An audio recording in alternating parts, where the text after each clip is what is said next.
मंत्री जी, शिमला का एक बहुत दुर्गम स्थान है डोडरा क्वार।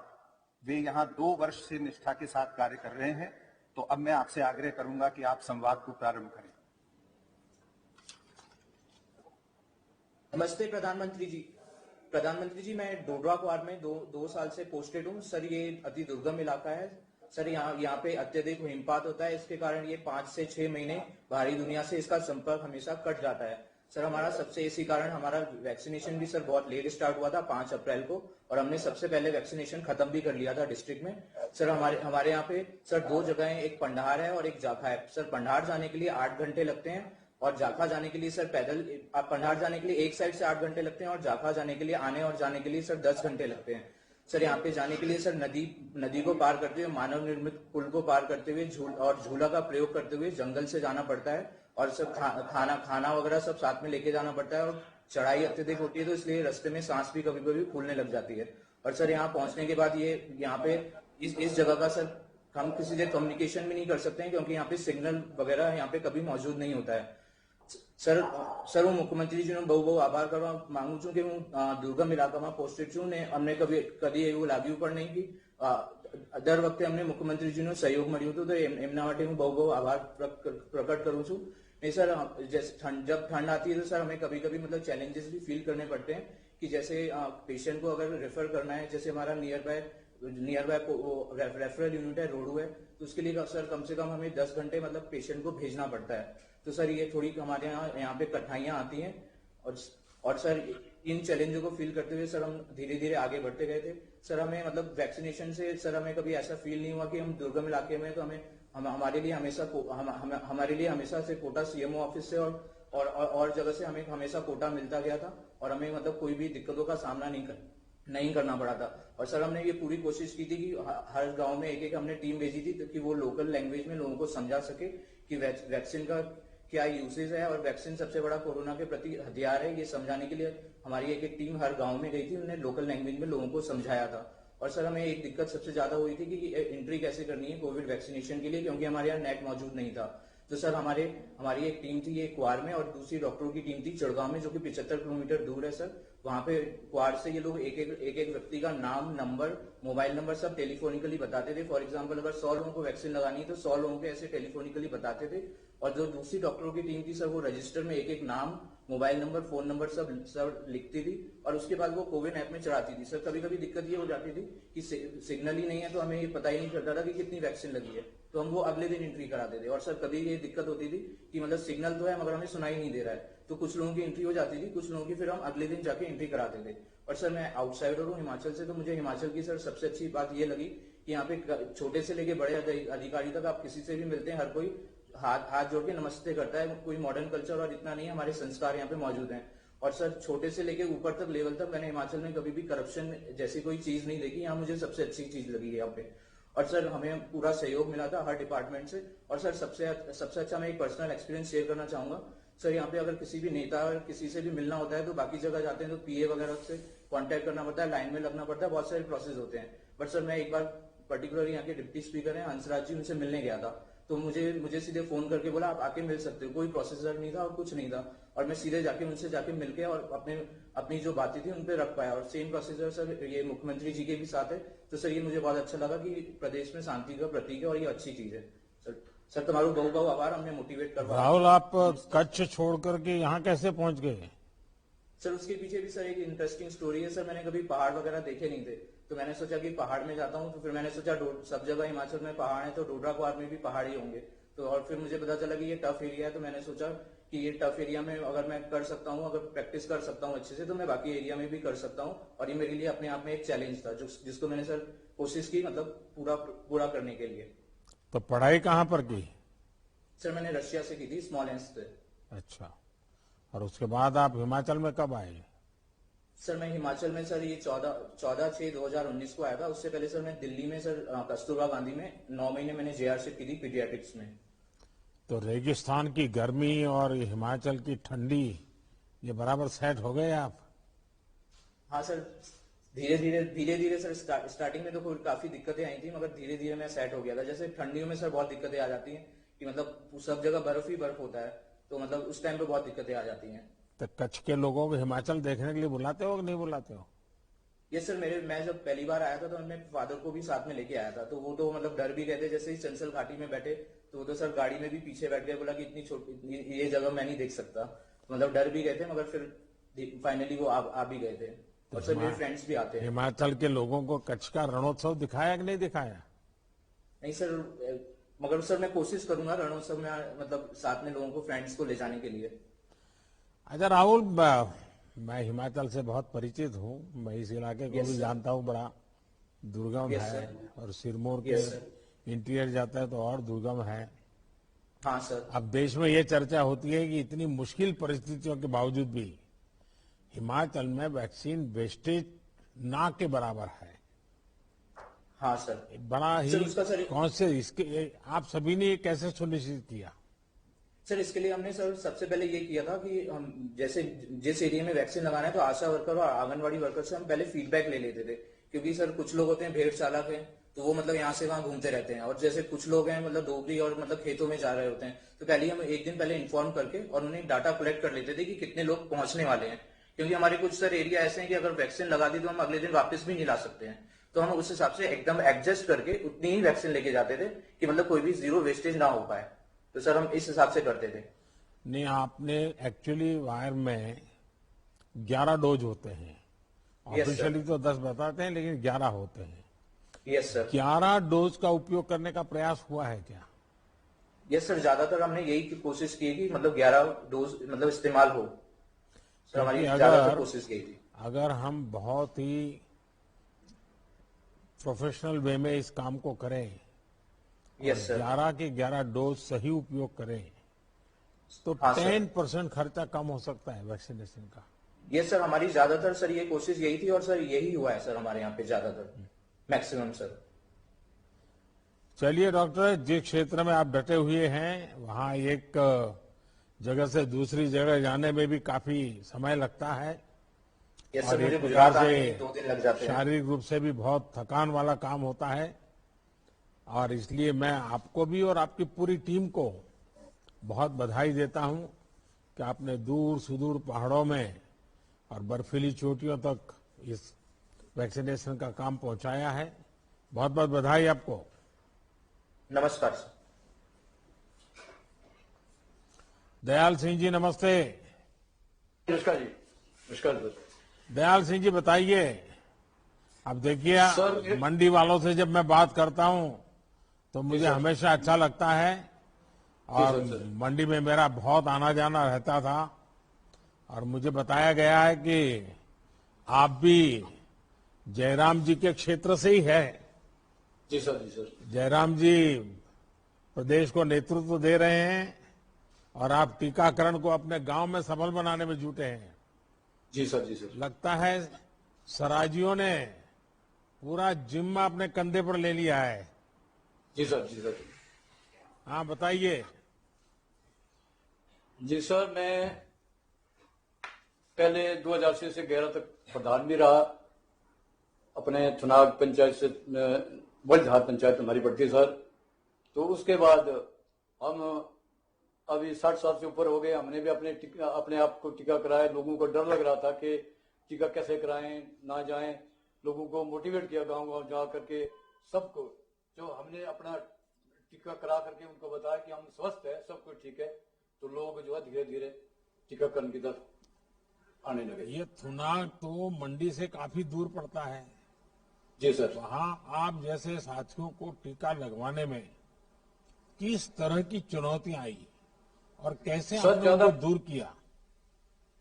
कोई चुनौती नहीं आई सर। इसमें हमारे जो स्वास्थ्य विभाग के कर्मचारी अधिकारी गण जो है इन्होंने बड़ा सहयोग किया, और हमारे दूसरे कर्मचारियों अधिकारियों ने भी बड़ा सहयोग दिया। इसमें हम जो है इसमें सफल रहे सर।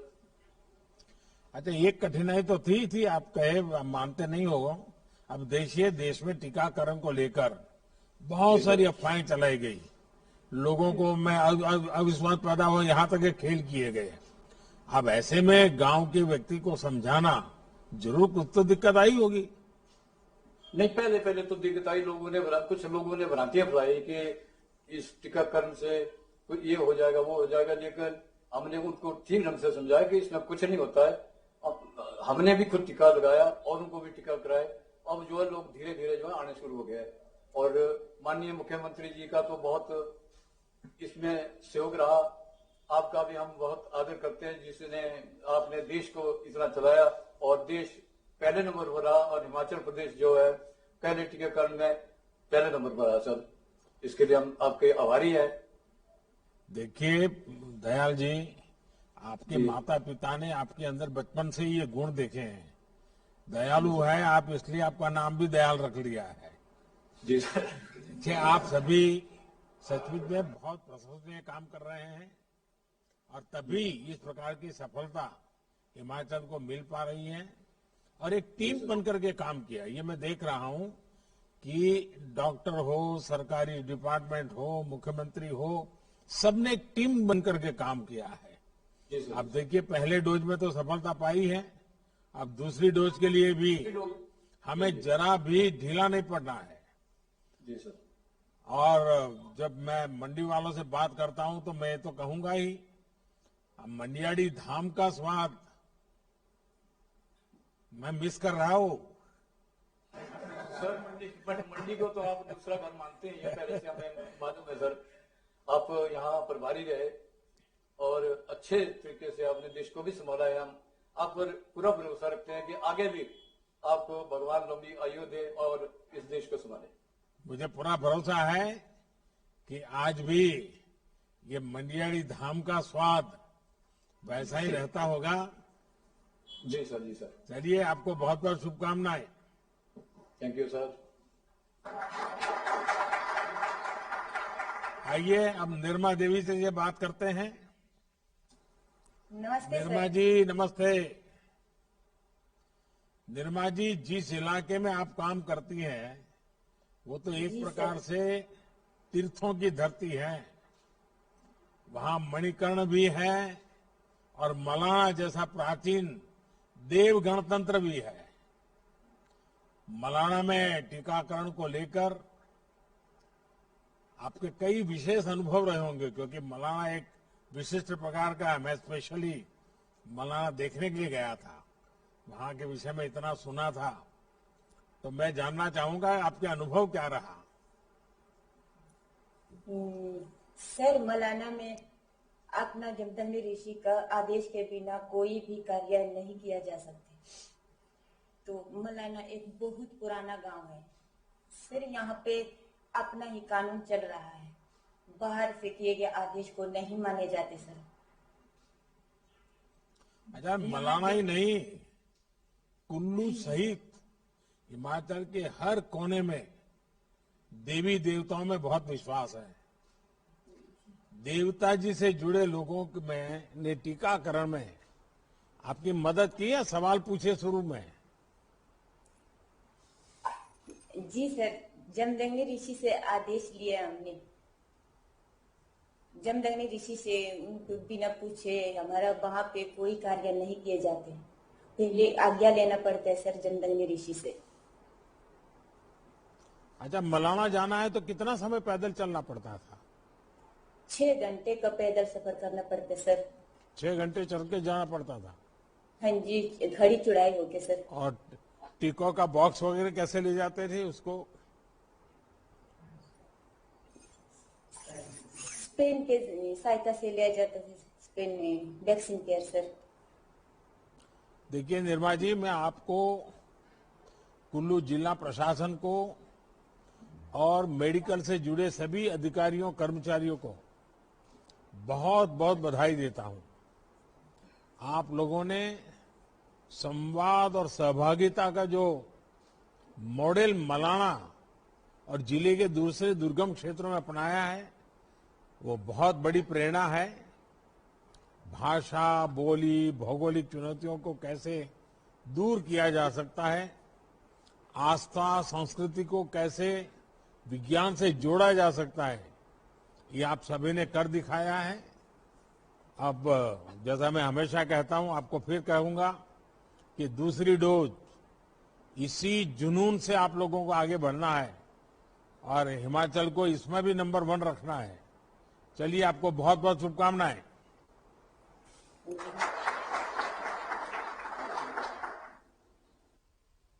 चलिए, आज बुजुर्ग माता जी के मुझे आशीर्वाद लेने का मौका मिल रहा है हमीरपुर से। नमस्कार और बता। हाँ, और मेरा नाम निर्मला देवी है। कृष्णा नगर में मैं रहती हूँ, वार्ड नंबर 2। 84 साल की मेरी आयु है। लक्ष्मण गली में रहती हूँ। माता जी, आपका स्वास्थ्य कैसा है? स्वास्थ्य ठीक है। उम्र की लिहाज से तो आप जानते ही हैं कि मेरे दर्द होती है, चला नहीं जाता। अच्छा, आपका वैक्सीन हो गया? हाँ जी, हाँ। कब हो गया, किया और पहला कहाँ मेरा किया था? पहले हुआ था सरकारी अस्पताल में। अच्छा। मेरे को कोई तकलीफ नहीं हुई। हम्म। दूसरा घर में हुआ। अच्छा। वो टीम आई थी, टीम ने टीका लगाया, कोई हमें बुखार या दर्द या कुछ भी नहीं हुआ। ठीक ठाक अच्छी हूँ मैं। तो बच्चे और बच्चे एक बार आपके संतान बार आपको ले गए अस्पताल? हाँ, एक आपको बात बताऊं, जो दूसरा टीका लगा ना मेरे को, मेरे बाजू में दर्द थी, वो थोड़ी कम हो गई। अच्छा, हाँ यानी आपको एक्स्ट्रा बेनिफिट हो गया। हाँ, तो टीका लगाना चाहिए और जरूर लगाना चाहिए। हाँ। इसमें कोई नुकसान नहीं है। चलिए, आपको तो डबल फायदा हुआ है, पुराना हाँ। दर्द भी चला गया आपका तो। हाँ जी, ऐसा है। चलिए माता जी, मैं कोविड से सुरक्षा के साथ साथ आपके बेहतर स्वास्थ्य के लिए भी हिमाचल की देवभूमि को भी प्रणाम करता हूं और प्रार्थना भी करता हूं। केंद्र और हिमाचल प्रदेश की सरकार आप सभी साथियों के लिए जी हर संभव मदद देने की कोशिश कर रही है। जी हाँ, आयुष्मान करनी भारत चाहिए। योजना हो या फिर हिमाचल प्रदेश की सहारा योजना, ये जी गंभीर बीमारियों की स्थिति में बहुत कारगर सिद्ध हो रही है। जी इनका लाभ ज्यादा से ज्यादा लोगों को मिले, हर जरूरतमंद को मिले, इसके लिए भी सरकार के प्रयास जारी हैं। माता जी, आपको प्रणाम, आपके परिवार के सबको प्रणाम, बहुत बहुत धन्यवाद। मेरा आप लोगों को और मेरी तरफ से आप लोगों को बहुत बहुत प्यार। मेरा और तरफ से कोई गलती भी होए तो मुझे क्षमा कर देना। अरे माँ, आपके तो आशीर्वाद चाहिए हमें। आशीर्वाद मेरा साथ है आपके, हाँ। आपके साथ है। सबको हम बोलते हैं कि टीका लगवाओ, लगाना चाहिए, इसमें हमें फायदा है। गवर्नमेंट ने हमको इतनी हिफाजत के लिए टीका दिया और इतने टीके आए हैं हिमाचल में कि कमी नहीं हुई, किसी चीज की कमी नहीं हुई। आपकी बहुत दया है, आपका बहुत बहुत धन्यवाद है। मुख्य प्रधानमंत्री आपको और आप मुख्य प्रधानमंत्री के देना नहीं हम दे सकते। जो किया है वो भी अच्छा किया, जो कर रहे हो वो भी अच्छा है, जो करेंगे वो भी अच्छा होगा। वाह। आइए, अब हम कर्मो देवी जी से बात करते हैं। कर्मो देवी जी, नमस्ते। हाँ जी, नमस्कार सर। कर्मो सर, देवी जी, मैं- मुझे बताया गया है कि आपने अकेले 22,000 टीके लगाए हैं। ये बहुत बड़ी उपलब्धि है। आपको हाँ, वो दिन याद है कि जब आपने शुरुआत की, पहला टीका लगाया था? हाँ जी सर। हाँ, बताइए। हाँ जी सर। सर, मैंने आज दिन तक 22,500 टीका लगाया है और ये सारा ही मैंने अपनी टीम के सहयोग से बनाया है। और सर, जो जिला में मैंने पहला टीका लगाया था और हमने छुट्टी वाले दिन और सरकारी छुट्टी वाले दिन भी हमने लगातार काम किया है। और हम सर आपका और माननीय मुख्यमंत्री जी का बहुत ही धन्यवाद करते हैं, जिन्होंने हमें समय समय पर वैक्सीन की सप्लाई उपलब्ध करवाई और हम जो है लगातार काम करते रहे। और सर, हम ये भी अनुरोध आपसे ये भी अनुरोध करते हैं कि हमें आगे भी जो है वैक्सीन की सप्लाई लगातार मिलती रहे और हम सेकेंड डोज को भी 30 नवंबर तक कंप्लीट कर सकें और हम फिर दोबारा आपसे बात करेंगे। कर्मो जी, आपके तो नाम में ही कर्म लिखा हुआ है। हाँ जी सर। अच्छा, मुझे बताया गया कि ड्यूटी के दौरान ही आपके पैर को फ्रैक्चर हो गया था, आप फिर भी काम करती रही।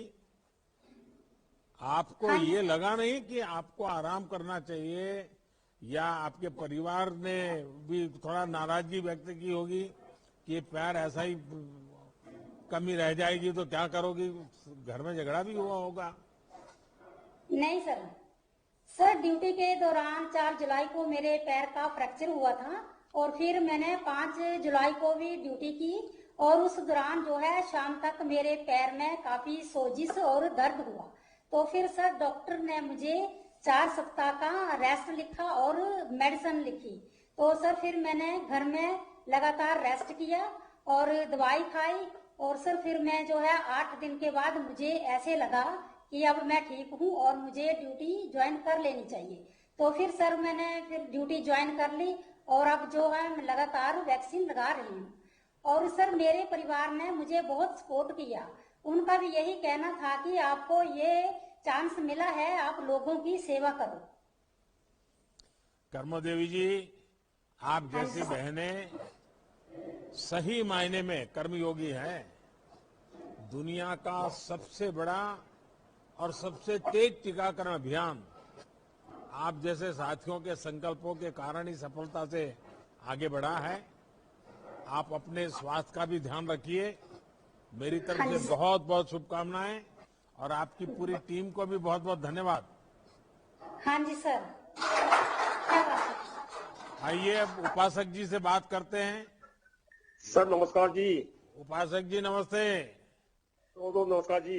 कैसे हैं आप? बहुत बढ़िया सर।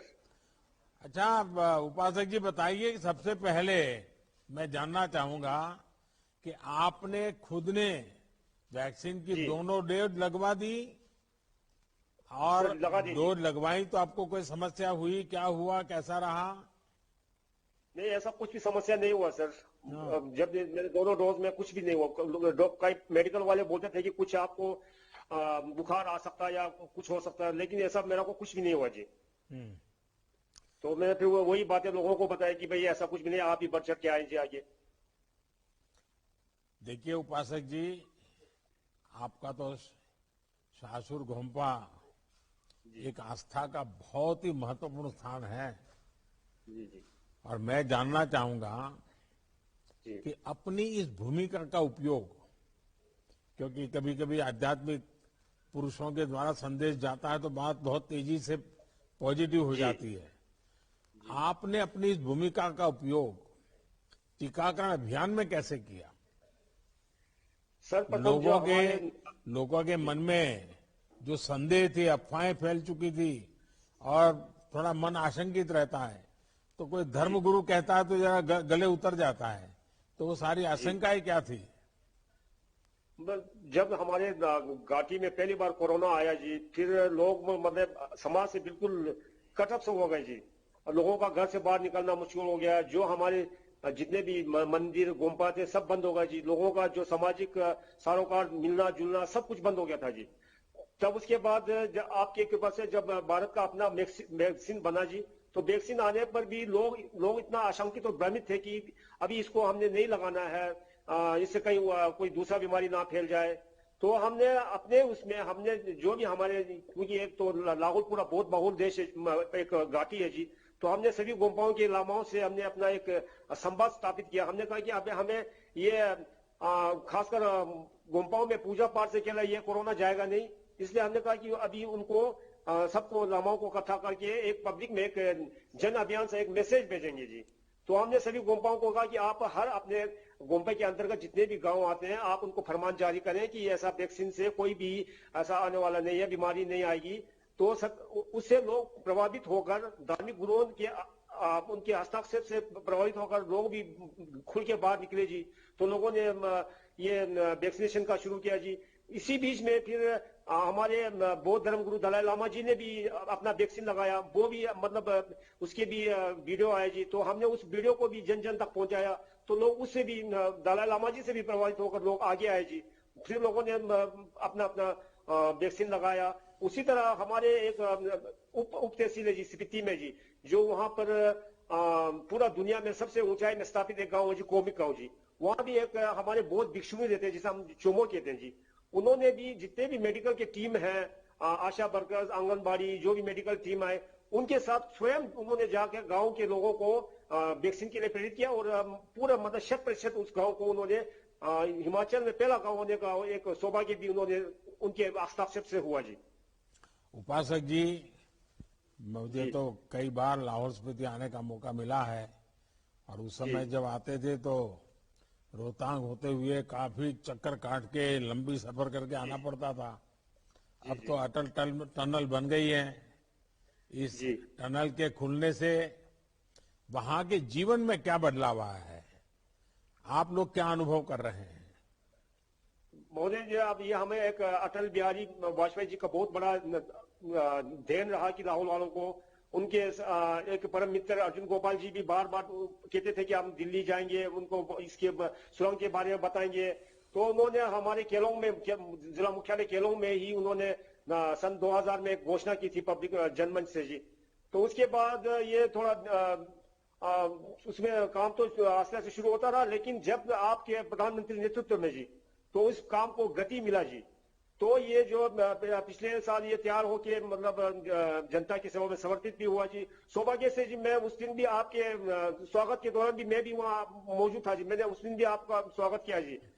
तो इससे आज के डेट में जी लाहौल के हर चीज, अब हम लोग कुल्लू आना चाहे तो जी कुल्लू आने के लिए एक मजाक जैसा हो गया जी, मतलब 2 घंटे में हम कुल्लू पहुंच जाते हैं जी। नहीं तो अगर एक लाहौल से निकलना होता तो पहले दिन से सोचना पड़ता था, पहले दिन से तैयारी करना पड़ता कि भाई कहीं रोहतांग में फंस जाएंगे, 10-10, 12-12 घंटे लगते थे जी।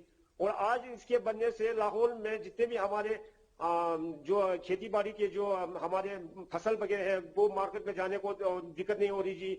टूरिज्म का भी बहुत बड़ा वो है जी, यहाँ पे अब लोगों ने हर घर में होम स्टे बना दिया, होटल बनाने शुरू कर दिया जी। यहाँ तक कि जो पढ़े लिखे युवा है उन्होंने मतलब लगभग 700-800 होम स्टे का पंजीकरण भी गया जी। तो आने वाले सालों में और भी हमारे मतलब टूरिज्म को बहुत बढ़ावा मिले, ये सब आपकी कृपा से और आपके हस्ताक्षर से हुआ जी। नवांग उपासक जी, भगवान बुद्ध के संदेशों को जीवन में उतारने का एक प्रशंसनीय प्रयास आप जैसे महानुभाव कर रहे हैं।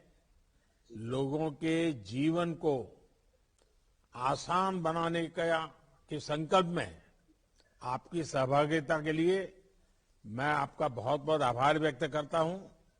आप जैसे साथियों के प्रयास के कारण ही लाहौल स्पीति हिमाचल में भी सबसे तेजी से टीकाकरण करने वाला जिला बन गया है।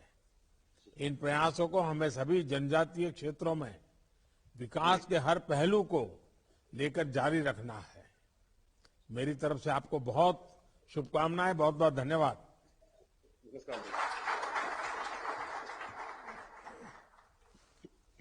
प्रधानमंत्री जी, आपको दिल की गहराइयों से एक बात ये कहना चाहता हूं कि आपके संवाद ने ही आज पूरे हिमाचल प्रदेश को जोश से भर दिया है सर, और एक नई ऊर्जा का संचार हमारे प्रदेश में हुआ है। दूसरी बात मैं आपको ये बताना चाहता हूं सर, हम ना केवल 0 वेस्टेज पर हैं बल्कि -2.2% पर हैं सर। तो हम अपने बहुत किफायत से टीकाकरण कर रहे हैं, और अब मैं आपसे अनुरोध करता हूं सर, हाथ जोड़कर प्रार्थना करता हूं कि आप अपने आशीर्वचन से पूरे प्रदेश को कृतार्थ करें।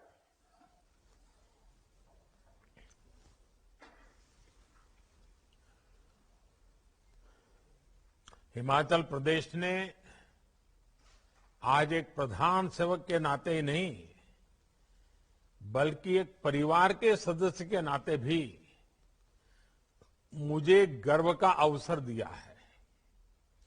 मैंने छोटी छोटी सुविधाओं के लिए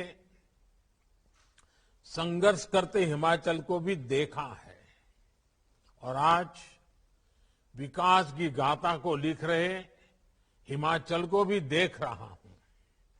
ये सब कुछ देवी देवताओं के आशीर्वाद से, हिमाचल सरकार की कर्म कुशलता से और हिमाचल के जन जन की जागरूकता से संभव हो पाया है।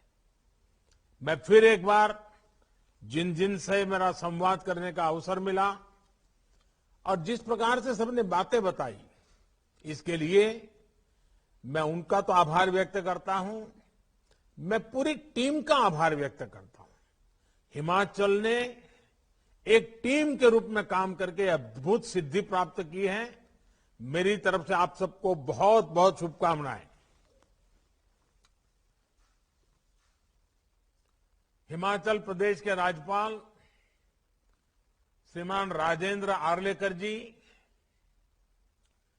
ऊर्जावान और लोकप्रिय मुख्यमंत्री श्रीमान जयराम ठाकुर जी, संसद में हमारे साथी और भारतीय जनता पार्टी के राष्ट्रीय अध्यक्ष, हिमाचल का ही संतान श्री जगत प्रकाश नड्डा जी, केंद्रीय मंत्रिमंडल के मेरे सहयोगी श्री अनुराग ठाकुर जी, संसद में मेरे साथी और हिमाचल भाजपा अध्यक्ष श्रीमान सुरेश कश्यप जी, अन्य सभी मंत्रीगण, सांसदगण और विधायकगण, पंचायतों के जनप्रतिनिधि और हिमाचल के मेरे प्यारे भाई और बहनों, 100 वर्ष की सबसे बड़ी महामारी, 100 वर्ष में ऐसे दिन कभी देखे नहीं है। 100 वर्ष की सबसे बड़ी महामारी के विरुद्ध लड़ाई में हिमाचल प्रदेश चैंपियन बनकर के सामने आया है। हिमाचल भारत का पहला राज्य बना है जिसने अपनी पूरी एलिजिबल आबादी को कोरोना टीके की कम से कम 1 डोज लगा ली है। यही नहीं, दूसरी डोज के मामले में भी हिमाचल लगभग 1/3 आबादी को पार कर चुका है। साथियों, हिमाचल के लोगों की इस सफलता ने देश का आत्मविश्वास भी बढ़ाया है और आत्मनिर्भर होना कितना जरूरी है, ये भी याद दिलाया है। सबको वैक्सीन, मुफ्त वैक्सीन, 130 करोड़ भारतीयों के इसी आत्मविश्वास और वैक्सीन में आत्मनिर्भरता का ही परिणाम है। भारत आज एक दिन में 1.25 करोड़ टीके लगाकर रिकॉर्ड बना रहा है। जितने टीके भारत आज एक दिन में लगा रहा है, वो कई देशों की पूरी आबादी से भी ज्यादा है। भारत के टीकाकरण अभियान की सफलता प्रत्येक भारतवासी के परिश्रम और पराक्रम की पराकाष्ठा का परिणाम है। जिस सबका प्रयास की बात मैंने 75वें स्वतंत्रता दिवस पर कही थी, लाल किले से कही थी, मैं कहता हूं ये उसी का प्रतिबिंब है। हिमाचल के बाद सिक्किम और दादरा नगर हवेली ने 100% पहली डोज का पड़ाव पार कर लिया है और अनेक राज्य इसके बहुत निकट पहुंच भी गए हैं। अब हमें मिलकर ये प्रयास करना है कि जिन्होंने पहली डोज ली है वो दूसरी डोज भी जरूर लें। भाइयों और बहनों, आत्मविश्वास की यही जड़ी बूटी हिमाचल प्रदेश के सबसे तेज टीकाकरण अभियान का भी मूल है। हिमाचल ने खुद की क्षमता पर विश्वास किया अपने स्वास्थ्य कर्मियों और भारत के वैज्ञानिकों पर विश्वास किया। ये उपलब्धि सभी स्वास्थ्य कर्मियों, आशा कार्यकर्ता, आंगनवाड़ी कार्यकर्ता, शिक्षक और दूसरे तमाम साथियों के बुलंद हौसले का परिणाम है। आरोग्य क्षेत्र से जुड़े हुए लोगों की तो मेहनत है ही है। डॉक्टर हो, पैरामेडिकल स्टाफ हो, बाकी सहायक हो, सबकी मेहनत है। इसमें भी बहुत बड़ी संख्या में हमारी बहनों की विशेष भूमिका रही है। अभी थोड़ी देर पहले फील्ड पर काम करने वाले हमारे तमाम साथियों ने विस्तार से बताया भी कि उन्होंने किस प्रकार की चुनौतियों का सामना किया है। हिमाचल में वो हर प्रकार की मुश्किलें थी जो टीकाकरण में बाधक सिद्ध होती है। पहाड़ी प्रदेश होने के नाते लॉजिस्टिक की दिक्कत रहती है। कोरोना के टीके की स्टोरेज और ट्रांसपोर्टेशन तो और भी मुश्किल होती है। लेकिन जयराम जी की सरकार ने जिस प्रकार की व्यवस्थाएं विकसित की, जिस प्रकार स्थितियों को संभाला, वो सचमुच में प्रशंसनीय है। इसलिए हिमाचल ने सबसे तेज टीकाकरण टीके की वेस्टेज किए बिना, ये बहुत बड़ी बात है, इस काम को सुनिश्चित किया है। साथियों, कठिन भौगोलिक परिस्थितियों के साथ साथ जन संवाद और जन भागीदारी भी टीकाकरण की सफलता का बहुत बड़ा पहलू है। हिमाचल में तो पहाड़ के इर्द गिर्द बोलियां तक पूरी तरह से बदल जाती है। ज्यादातर हिस्सा ग्रामीण है, जहां आस्था जीवन का एक अटूट हिस्सा है। जीवन में देवी देवताओं की भावात्मक उपस्थिति है। थोड़ी देर पहले कुल्लू जिला के मलाना गांव की बात यहां हमारी बहन से ने बताई। मलाना ने लोकतंत्र को दिशा देने में, ऊर्जा देने में हमेशा से अहम भूमिका निभाई है। वहां की टीम ने विशेष कैंप लगाया, स्टार्स पेन से टीके का बॉक्स पहुंचाया और वहां के देव समाज से जुड़े महत्वपूर्ण व्यक्तियों को विश्वास में लिया। जन भागीदारी और जन संवाद की ऐसी रणनीति शिमला के डोडराकार, कांगड़ा के छोटा बड़ा, भंगाल, किन्नौर, लाहौल स्पीति और पांगी भरमौर जैसे हर दुर्गम क्षेत्र में भी काम आई। साथियों, मुझे खुशी है कि लाहौल स्पीति जैसा दुर्गम जिला हिमाचल में भी 100% पहली डोज देने में अग्रणी रहा है। ये वो क्षेत्र हैं जो अटल टनल बनने से पहले महीनों महीनों तक देश के बाकी हिस्सों से कटा रहते थे। आस्था, शिक्षा और विज्ञान मिलकर कैसे जीवन बदल सकते हैं, ये हिमाचल ने बार बार कर दिखाया है। हिमाचल वासियों ने किसी भी अफवाह को, किसी भी अपप्रचार को टिकने नहीं दिया। हिमाचल इस बात का प्रमाण है कि देश का ग्रामीण समाज किस प्रकार दुनिया के सबसे बड़े और सबसे तेज टीकाकरण अभियान को सशक्त कर रहा है।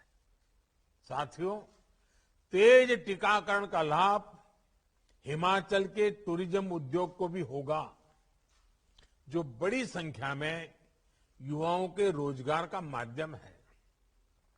लेकिन ध्यान रहे, मास्क और 2 गज की दूरी का मंत्र हमने टीके के बावजूद भूलना नहीं है। हम तो हिमाचल के लोग हैं, हमें मालूम है स्नोफॉल बंद हो जाता है, उसके बावजूद भी हम जब चलने के लिए निकलते हैं तो बराबर संभल संभल करके पैर रखते हैं। हमें पता है ना, स्नोफॉल बंद होने के बाद भी संभल करके चलते हैं। बारिश के बाद भी आपने देखा होगा, बारिश बंद हो गई होगी, छाता बंद कर दिया, लेकिन पैर संभल के रखते हैं। वैसे ही इस कोरोना महामारी के बाद जो बातों को संभालना है वो संभालना ही है।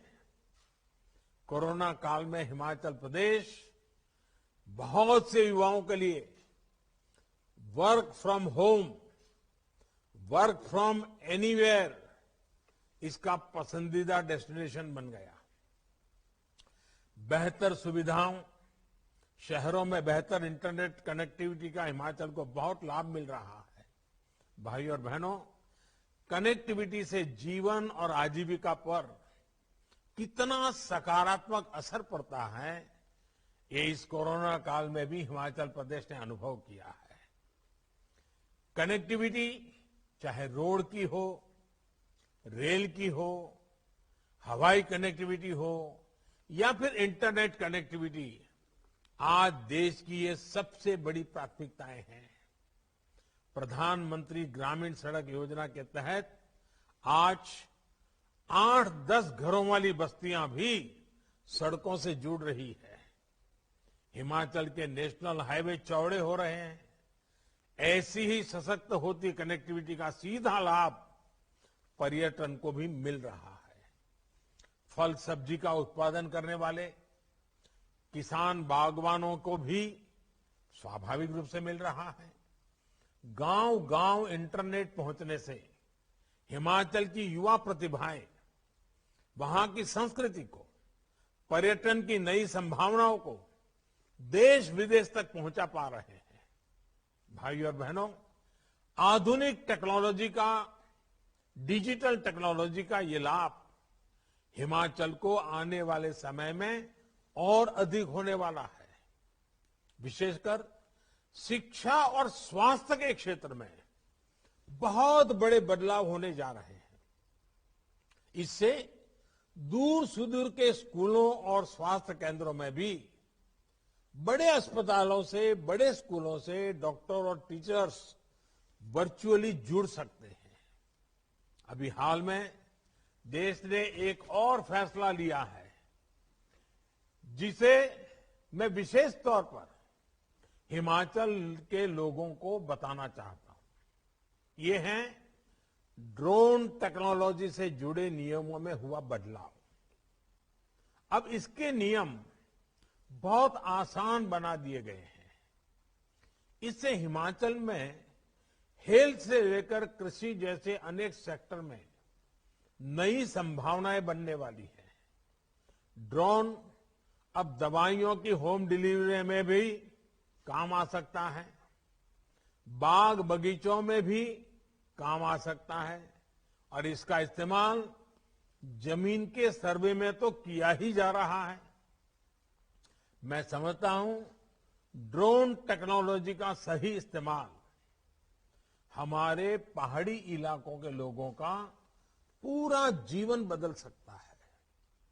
जंगलों की सुरक्षा और संरक्षण के लिए भी हिमाचल में ड्रोन टेक्नोलॉजी का बहुत इस्तेमाल हो सकता है।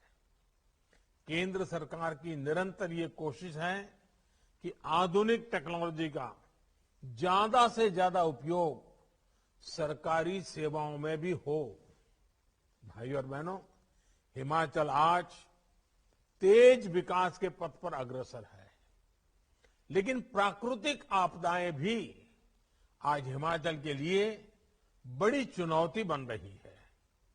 बीते दिनों अनेक दुर्भाग्यपूर्ण घटनाओं में हमें अनेक साथियों को खोना पड़ा है। इसके लिए हमें वैज्ञानिक समाधानों की तरफ तेजी से आगे बढ़ना होगा। लैंडस्लाइड को लेकर अर्ली वार्निंग सिस्टम से जुड़ी रिसर्च को प्रोत्साहित करना होगा। यही नहीं, पहाड़ी क्षेत्रों की जरूरतों को देखते हुए कंस्ट्रक्शन से जुड़ी टेक्नोलॉजी में भी नए इनोवेशंस के लिए अपने युवाओं को हमें प्रेरित करते रहना है। साथियों, गांव और कम्युनिटी को जोड़ने के कितने सार्थक परिणाम मिल सकते हैं, इसका बड़ा उदाहरण जल जीवन मिशन है। आज हिमाचल के उन क्षेत्रों में भी नल से जल आ रहा है जहां कभी ये असंभव माना जाता था। यही अप्रोच वन संपदा को लेकर भी अपनाई जा सकती है। इसमें गांव में जो हमारी बहनों के स्वयं सहायता समूह है, उनकी भागीदारी को बढ़ाया जा सकता है। विशेष रूप से जड़ी बूटियां, सलाद, सब्जियों को लेकर हिमाचल के जंगलों में बहुत संभावना है, जिनकी डिमांड निरंतर बढ़ती जा रही है। इस संपदा को हमारी परिश्रमी बहनें वैज्ञानिक तरीकों से कई गुना बढ़ा सकती हैं।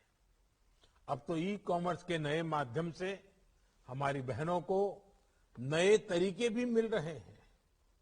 इस 15 अगस्त को मैंने लाल किले से कहा भी है कि केंद्र सरकार अब बहनों के स्वयं सहायता समूहों के लिए विशेष ऑनलाइन प्लेटफॉर्म बनाने वाली है। इस माध्यम से हमारी बहनें देश और दुनिया में अपने उत्पादों को बेच पाएगी। सेब, संतरा, किन्नू, मशरूम, टमाटर, ऐसे अनेक उत्पादों की हिमाचल की बहनें देश के कोने कोने में पहुंचा पाएगी। केंद्र सरकार ने 1 लाख करोड़ रुपए का एक विशेष एग्री इंफ्रास्ट्रक्चर फंड भी बनाया है। बहनों के स्वयं सहायता समूह हो, किसान उत्पादक संघ हो, वो इस फंड की मदद से अपने गांव के पास ही कोल्ड स्टोरेज या फिर फूड प्रोसेसिंग यूनिट लगा सकते हैं। इससे अपने फल सब्जी के भंडारण के लिए उनको दूसरों पर निर्भर नहीं रहना पड़ेगा। हिमाचल के परिश्रमी हमारे किसान, बागवान इसका अधिक से अधिक लाभ उठाएंगे, इसका मुझे पूरा विश्वास है। साथियों, आजादी के अमृत काल में हिमाचल के किसानों और बागवानों से एक और आग्रह मैं करना चाहता हूं। आने वाले 25 सालों में क्या हम हिमाचल की खेती को फिर से ऑर्गेनिक बना देने के लिए प्रयास कर सकते हैं? धीरे धीरे हमें केमिकल से अपनी मिट्टी को मुक्त करना है। हमें ऐसे भविष्य की तरफ बढ़ना है जहां मिट्टी और हमारे बेटे बेटियों का स्वास्थ्य उत्तम रहे।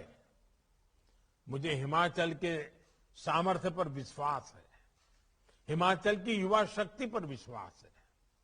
जिस प्रकार सीमा की सुरक्षा में हिमाचल के नौजवान आगे रहते हैं, उसी प्रकार मिट्टी की सुरक्षा में भी हमारे हिमाचल का हर गांव, हर किसान अग्रणी भूमिका निभाएंगे। हिमाचल असाध्य को साधने की अपनी पहचान को सशक्त करता रहे, इसी कामना के साथ फिर एक बार आप सभी को बहुत बहुत बधाई। हिमाचल संपूर्ण टीकाकरण के लक्ष्य को भी देश में सबसे पहले हासिल करे, इसके लिए अनेक अनेक शुभकामनाएं। आज मैं सभी देशवासियों को कोरोना से सतर्क रहने का फिर आग्रह करूंगा। अब तक लगभग 70 करोड़ वैक्सीन डोज लगाई जा चुकी हैं। इसमें देश भर के डॉक्टरों, नर्सेस, आंगनवाड़ी, आशा बहनों की, स्थानीय प्रशासन, वैक्सीन मैन्युफैक्चरिंग कंपनियां और भारत के वैज्ञानिकों की बहुत बड़ी तपस्या रही है। वैक्सीन तेजी से लग रही है, लेकिन हमें किसी भी तरह की उदासीनता और लापरवाही से बचना है। और मैं डे 1 से एक मंत्र बोल रहा हूं, दवाई भी कड़ाई भी, दवाई भी कड़ाई भी के मंत्र को हमें भूलना नहीं है। एक बार फिर हिमाचल के लोगों को अनेक अनेक शुभकामनाएं। बहुत बहुत धन्यवाद।